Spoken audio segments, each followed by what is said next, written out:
યાંત્રિક કાર્ય પિસ્ટન વાળો ક્વેશ્ચન સમજી શક્યા છીએ એ જ ક્વેશ્ચન અહીંયા રિપીટ કરવાનો છે. ક્લિયર છે? ઓકે, આટલા સુધી હું પાણી ભરી દઉં છું.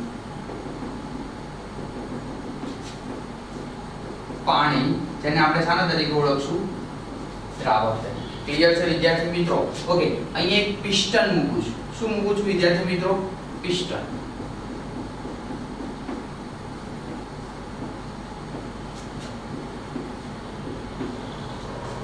ઓકે, અહીંયા મૂકું છું તો આકૃતિમાં પહેલા શું કહેવા માંગ્યું સમજાઈ દીધું. એક સામાન્ય બીકર લીધું. આ બીકરમાં તળિયાના નીચેના ભાગ સુધી આપણે પાણી ભર્યું છે, જે પાણી શાના તરીકે વર્તે છે? દ્રાવક તરીકે વર્તે છે. ઉપર આપણે એક પિસ્ટન ગોઠવ્યું છે. પિસ્ટન એટલે શું છે? દાખલા તરીકે આપણે એક એક્ઝામ્પલ આપીએ કે પિસ્ટન એટલે શું થાય? આટલા સુધી દ્રાવ્ય પદાર્થ ભરેલો છે, હું એને ધીરે ધીરે પ્રેસ કરીને નીચે દબાવું છું તો નીચે દબાઈ જશે. ક્લિયર છે? ઓકે, તો નીચે દબાશે તો અહીંયા આપણે ભરવાનો છે. આ જે ગોળ રાઉન્ડ દ્વારા દર્શાવું છું ને તો વિદ્યાર્થી મિત્રો એ આપણે શું છે? દ્રાવ્ય પદાર્થ. શું ભરેલું છે? દ્રાવ્ય પદાર્થ. ક્લિયર છે? ઓકે, આ પ્રક્રિયા કયા તાપમાને કરવાની છે? તો T જેટલું તાપમાન લેવાનું છે અને P જેટલું પ્રેશર એટલે દબાણ. તો T જેટલા તાપમાને અને P જેટલા દબાણે આ ક્રિયા કરવામાં આવે છે. તો આપણે જુદી જુદી તબક્કામાં દ્રાવ્યતા પર અસર કરતા બે પરિબળ તો બે પરિબળની કમ્બાઈન ચર્ચા કરવાની છે, તાપમાન અને દબાણની. ક્લિયર છે? તો આપણે આગળ ચર્ચા કરી, આકૃતિ દ્વારા સમજીએ. શું કીધું કે જેમ જેમ દ્રાવકમાં પિસ્ટન દ્વારા પિસ્ટન શું કરશે કે તમે તમારી રીતે વિચારો કે આ પિસ્ટનને હું નીચે, અહીંયા પિસ્ટન છે, આ આપણી આખી પિસ્ટન છે અને અહીંયા હું પ્રેશર આપું એટલે ધીમે ધીમે શું થશે? નીચેની તરફ દબાશે. આપણે નીચેની તરફ દબાવવાનું છે. હવે વિદ્યાર્થી મિત્રો કોમન વસ્તુ છે કે નીચેની તરફ દબાશે, દબાણમાં શું ફેરફાર થશે? દબાણ વધે છે. તમે આને નીચે દબાવો છો તો પ્રેશર શું થશે? પ્રેશર વધશે. એનો મતલબ શું થશે કે આ જે દ્રાવ્ય પદાર્થના કણો છે, દ્રાવ્ય પદાર્થના કણો શું થશે કે દ્રાવકની અંદર આવી જશે. ક્લિયર છે? કેટલા કણો આવશે દ્રાવકની અંદર એ જરૂરી નથી. એ જરૂરી કોના પર હશે? તો એ બંને વચ્ચે શું સ્થપાશે? ગતિશીલ સંતુલન સ્થપાશે. ત્યાં સુધી બંને વચ્ચેના કણો આવશે. તો વિદ્યાર્થી મિત્રો હવે વિચારો કે બાજુની આકૃતિમાં આ જે W1 એક પ્રકારનું વર્ક, એક પ્રકારનું W એટલે વર્ક એટલે કાર્ય, એક પ્રકારનું કાર્ય કર્યું છે. હવે હું એક પ્રકારનું દાખલા તરીકે હું એક્ઝામ્પલ આપું. એક વખત મેં પ્રેશર આપીને છોડી દીધું તો બીજી આકૃતિમાં એવું બતાવું છું હું એક વખત નહીં આમ દબાઈ કરું છું તો શું થશે? આપણને શું જોવા મળશે? તો આ એક દ્રાવક બની જશે.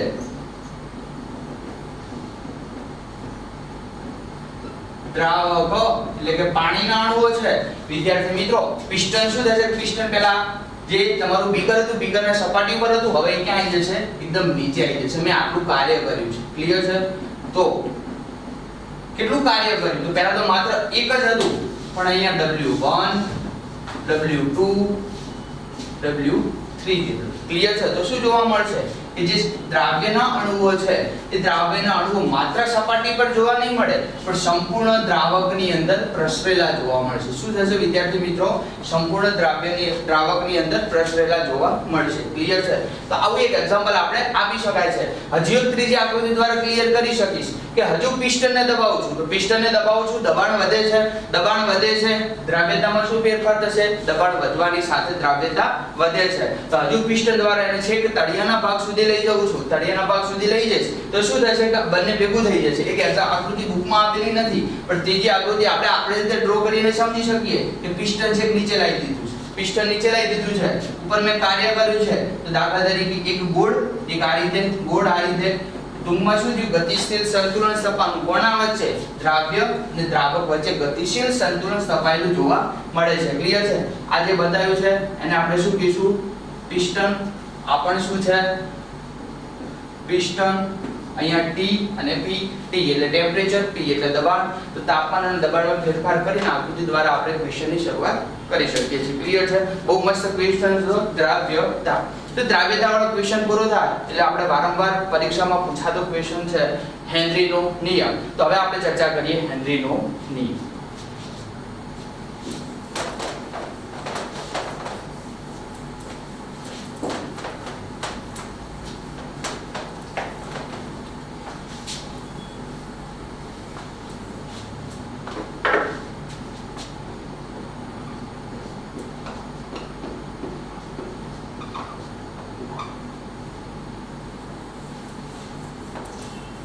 ઓકે, તો ઈસવીસન 1803 માં હેનરી નામના વૈજ્ઞાનિકે એક નિયમ લાગુ પાડ્યો. આ નિયમ કોના ઉપર અસર કરે છે?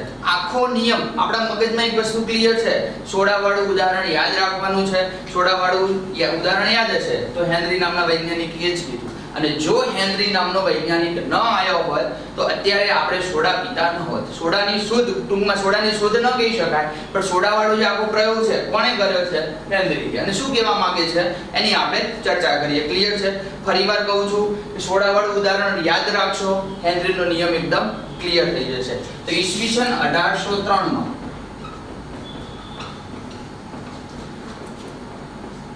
હેનરી નામના વૈજ્ઞાનિકે દર્શાવ્યું કે શું કીધું? વાયુમય દ્રાવ્યની દ્રાવ્યતા, વાયુમય દ્રાવ્ય પદાર્થની દ્રાવ્યતા કોના સમપ્રમાણમાં હોય છે? આંશિક દબાણના સમપ્રમાણમાં હોય છે. વાયુમય પદાર્થની દ્રાવ્યતા તેના આંશિક દબાણના સમપ્રમાણમાં હોય છે. ક્લિયર છે? શું કીધું? હકીકતમાં વાયુમય પદાર્થની દ્રાવ્યતા, અથવા તમે એક બીજો શબ્દ એની અંદર એડ કરવો છે ને એવું તમે બોલશો કે પ્રવાહી દ્રાવકમાં વાયુમય પદાર્થની દ્રાવ્યતા એ તેના આંશિક દબાણના સમપ્રમાણમાં હોય છે. એક ક્લિયર ક્વેશ્ચન. આવી એક નળી હોય છે, અહીંયાથી ગેસ આવતો હોય છે. ક્લિયર છે? આવું જોવા મળે છે. આવી એક આપણે બોટલ લઈએ છીએ, બોટલમાં શું ભરેલું હોય છે? પાણી ભરેલું હોય છે. પછી આપણે બોટલને શું કરીએ? આની અંદર જવા દઈએ એટલે આપણને આકૃતિ દ્વારા વિચારી શકાય. શું વિચારી શકાય? કે નીચેથી આપણે સીલ કરી દેવાનું હોય છે, બોટલ આગળ રાખવાની હોય છે, ઉપરથી આપણે ગેસ પસાર કરવાનો હોય છે. આની અંદર શું ભરેલું છે? પાણી ભરેલું છે. અહીંયા આપણે એક કોક આપેલો છે, એને દબાવીશું એટલે ગેસ પસાર થશે. કયા દબાણે પસાર થશે? ઊંચા દબાણે. કયા દબાણે પસાર થશે? ઊંચા દબાણે. દબાણ કેવું રાખવાનું છે? ઊંચું. દબાણ ઊંચું હશે તો શું થશે? દ્રાવ્યતા તેના આંશિક દબાણના સમપ્રમાણમાં જોવા મળશે. તો આના પછી સાયન્ટિસ્ટ આવે છે ડાલ્ટન. ડાલ્ટને પોતાનો મત રજૂ કર્યો કે ડાલ્ટનના મત મુજબ શું મત રજૂ કર્યો? ડાલ્ટનના મત મુજબ ડાલ્ટન નામના વૈજ્ઞાનિકે એવું કીધું P ચલે છે x. P એટલે શું? તો નીચે લખું P બરાબર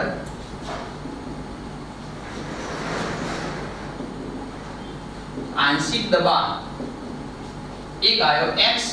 વિદ્યાર્થી મિત્રો, કાલે જ આપણે થિયરી ભણ્યા હતા. x એટલે શું? કોના કઈ સાંદ્રતાની રીતને x વડે દર્શાવે છે? નાનું રિવિઝન. કેપિટલ M હોય તો મોલારિટી, સ્મોલ m હોય તો મોલાલિટી. ક્લિયર છે? પરસેન્ટેજ W/W, વજનથી વજનની ટકાવારી. Percentage W/V, weight by volume. Percentage volume by volume. Clear છે? ppm, parts per million. Clear છે?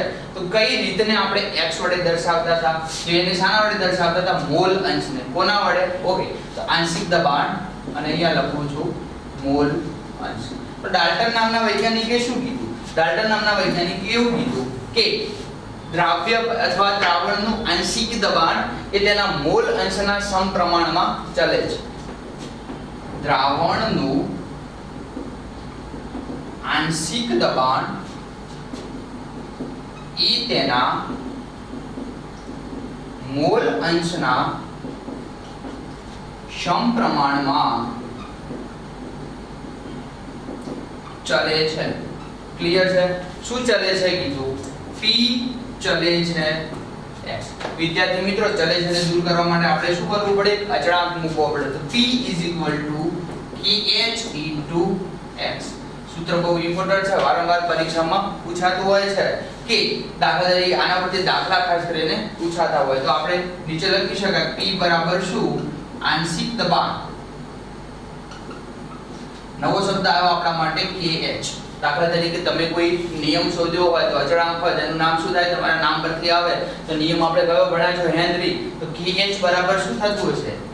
હેનરી અચળાંક. અને x બરાબર શું થશે? મોલ અંશ.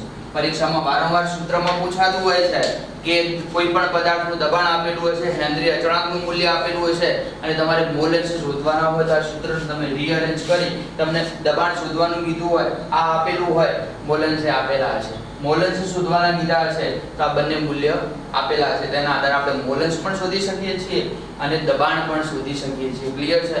ડાયરેક્ટ વિદ્યાર્થી મિત્રો મોલેન્સ આપેલા નહીં હોય, મોલેન્સમાં શું કરવાનું છે, તમારે મોલેન્સ શોધવાના હોય તો આપણે આ સૂત્રની મદદથી શોધી શકીએ છીએ. મોલેન્સ માટે આપણે બીજું પણ એક સૂત્ર વાપર્યું હતું આગળના વિડિયોમાં કે મોલ અંશ બરાબર કોઈ એક ઘટકના મોલ ભાગ્યા કુલ મોલ નો ગુણોત્તર. એટલે કે કોઈ એક ઘટકના મોલ લેવાના છે અને દાખલા તરીકે બે પદાર્થ દ્રાવ્ય થતા હોય તો બંને ઘટકના મોલ લેવાના છે, ઉપર કોઈ એક ઘટકના મોલ બંનેનો સરવાળો એટલે આપણને મોલ અંશ મળી જશે. વિદ્યાર્થી મિત્રો દાખલાની રકમ સ્પષ્ટ વાંચવાની કે જો હેનરી અચળાંકનો શબ્દ વાપર્યો હોય અને દબાણ આપેલું હોય તો આપણે સૂત્ર આ વાપરવાનું છે, પણ જો ડાયરેક્ટ તમને મોલેન્સ શોધવાના કીધા હોય તો આપણે ડાયરેક્ટ મોલેન્સનું સૂત્ર વાપરવાનું છે, હેનરી અચળાંકનો કે ઉલ્લેખ કરવાનો નથી. તો અહીંયા આપણે ચર્ચા કરી, શું ચર્ચા કરી કે જેમ જેમ p ચલે છે x, p એટલે આંશિક દબાણ, x એટલે મોલેન્સ. તો દબાણ એ મોલેન્સના કેવા પ્રમાણમાં હોય છે? સમપ્રમાણમાં હોય છે, kh * h. તો અહીંયા એક આલેખ દ્વારા આપણે સ્પષ્ટ કરી શકીએ છીએ. વિદ્યાર્થી મિત્રો કોના વચ્ચેનો આલેખ દોરવાનો છે? તો આલેખ દોરવાનો છે p વિરુદ્ધ x. ક્લિયર છે? એકદમ સ્પષ્ટ ગુજરાતીમાં બુકમાં અહીંયા HCl નું આંશિક દબાણ, HCl ના મોલન્સ એવું બધું લખ્યું છે, ડિટેલમાં જવું નથી. તો ક્લિયર આલેખ એક સ્પષ્ટ ગુજરાતીમાં સમજાવવાનો છે. શું સમજાવવાનો છે? દબાણ વિરુદ્ધ મોલ અંશનો આલેખ દોરવામાં આવે છે. તો આ આલેખ કેવી રેખામાં મળે છે? સીધી રેખામાં મળે છે. વિદ્યાર્થી મિત્રો યાદ રાખજો, પરીક્ષામાં ગુજકેટમાં એક વખત ક્વેશ્ચન પૂછાઈ ગયેલો છે. હેનરીના નિયમ અનુસાર આંશિક દબાણ વિરુદ્ધ મોલ અંશનો આલેખ દોરવામાં આવે છે તો આલેખ કેવી રેખામાં મળે છે અથવા આલેખનો ઢાળ શું હશે? તો આલેખ કેવી રેખામાં મળે છે વિદ્યાર્થી મિત્રો? સીધી રેખામાં મળે છે. ક્લિયર છે? તો અહીંયા આપણે દર્શાવી શકાય કે આલેખ સીધી રેખામાં મળે છે. કોના વિરુદ્ધ કોનો? p વિરુદ્ધ x. p એટલે આંશિક દબાણ, x એટલે મોલ અંશ. અહીંયા કોઈ પણ એક્ઝામ્પલ લઈ અને તમે સમજી શકો છો. દાખલા તરીકે 0.5 લઈ લો, 0.5 પછી તો ટૂંકમાં 5 નો ગાળો રાખશો તો અહીંયા તમે શું કરશો? દબાણ દાખલા તરીકે 0.5 લીધું છે, દબાણમાં ફેરફાર થાય છે, ઉપરની તરફ જતા દબાણમાં વધારો થતો હશે તો અહીંયા આના મૂલ્યમાં પણ શું કીધું કે એકબીજાના કેવા પ્રમાણમાં ચાલે છે? સમપ્રમાણમાં ચાલે છે. દબાણ વધતું હશે, મોલન્સ શું થવા જોઈએ? વધવા જોઈએ. તો ઉપરની બાજુ જતા દબાણ વધે છે. દાખલા તરીકે આટલા સુધી દબાણ હું જોઉં છું તો નીચેની તરફ આવીશ તો મોલન્સમાં પણ શું થતું હશે? વધારો થતો જોવા મળશે. તો હેનરી નામના વૈજ્ઞાનિકે સ્પષ્ટ કર્યું. વિદ્યાર્થી મિત્રો આગળ ચર્ચા કરીએ. જેમ જેમ તાપમાન વધે છે એમ એમ દ્રાવ્યતામાં શું ફેરફાર થાય છે? આગળ આપણે ચર્ચા કરી કે જેમ જેમ દબાણ વધે છે દ્રાવ્યતામાં શું ફેરફાર થાય છે? તાપમાન અને દબાણ સાથે kh એટલે કે હેનરી અચળાંકનું મૂલ્ય છે એકબીજા સાથે પારસ્પરિક રીતે સંબંધ ધરાવે છે. ક્લિયર છે? તો તાપમાન વધે છે, દ્રાવ્યતા, તાપમાન વધવાથી તાપમાન વધે છે, દ્રાવ્યતા શું થતી હશે? ઘટતી હશે, kh નું મૂલ્ય વધતું હશે. તો આ રીતે આપણે સ્પષ્ટ વ્યાખ્યા આપી શકાય છે. તો હેનરીના નિયમમાં આપણે સ્પષ્ટ કર્યું, બે ત્રણ મુદ્દા લખ્યા. એના પછી વિદ્યાર્થી મિત્રોની ઉપયોગિતા આપેલી છે. હેનરીના નિયમનો ઉપયોગ ક્યાં થાય છે? તો પહેલો જનરલી ઉપયોગ વ્યવહારિક રીતે આપણે સોડા વોટરમાં કાર્બન ડાયોક્સાઇડ વાયુ ઊંચા દબાણે ભરીએ છીએ એના માટે શું પરિબળ અસર કરતું હશે? હેનરીનો નિયમ. ક્લિયર છે? તમે વિદ્યાર્થી મિત્રો એક વસ્તુ વિચારો કે જે રીતે કોઈ બોટલમાં આપણે ગેસ ભર્યો છે ને ગેસ કયા દબાણે ભરીએ છીએ? ઊંચા દબાણે ભરીએ છીએ. નહીં તો શું થાય? ગેસ એની અંદરથી બહાર આવી જતો હશે. તો ઊંચા દબાણે તમે ગેસ એટલે કાર્બન ડાયોક્સાઇડ વાયુ સિલિન્ડરમાં ભરો છો એ પણ એની એક ઉપયોગિતા છે. બીજી એક મસ્ત ઉપયોગિતા છે સ્કુબા. સ્કુબા શબ્દ વાપરે છે. સ્કુબા એટલે શું થાય?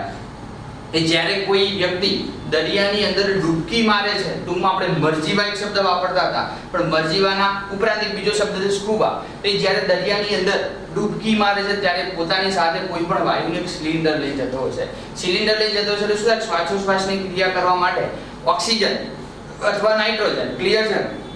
તો ઓક્સિજન જરૂરી છે આપણે શ્વાસ લેવા માટે. તો સિલિન્ડર હોય છે, સિલિન્ડરમાં શું થતું હશે કે જેમ જેમ પાણીની અંદર જતો જશે, પાણીની અંદર જવાથી આપણા શરીરનું જે પદાર્થ હશે, આપણા શરીરનું જે ટેમ્પરેચર છે, ટેમ્પરેચરમાં ફેરફાર થતો જોવા મળે છે. ટેમ્પરેચરમાં ફેરફાર થતો હશે તો અંદર જે દ્રાવ્યતા છે, દ્રાવ્યતા ઘટતી હશે. માટે આપણા શરીરની અંદર કેટલીક પાચન ક્રિયાઓ અથવા કેટલીક ક્રિયાઓમાં નબળાઈ જોવા મળશે. માટે આપણે અહીંયા એવી ચર્ચા કરી શકાય છે કે જ્યારે પાણીમાંથી બહાર આવશે, પાણીનું ટેમ્પરેચર આપણું ટેમ્પરેચર અલગ અલગ હોય છે.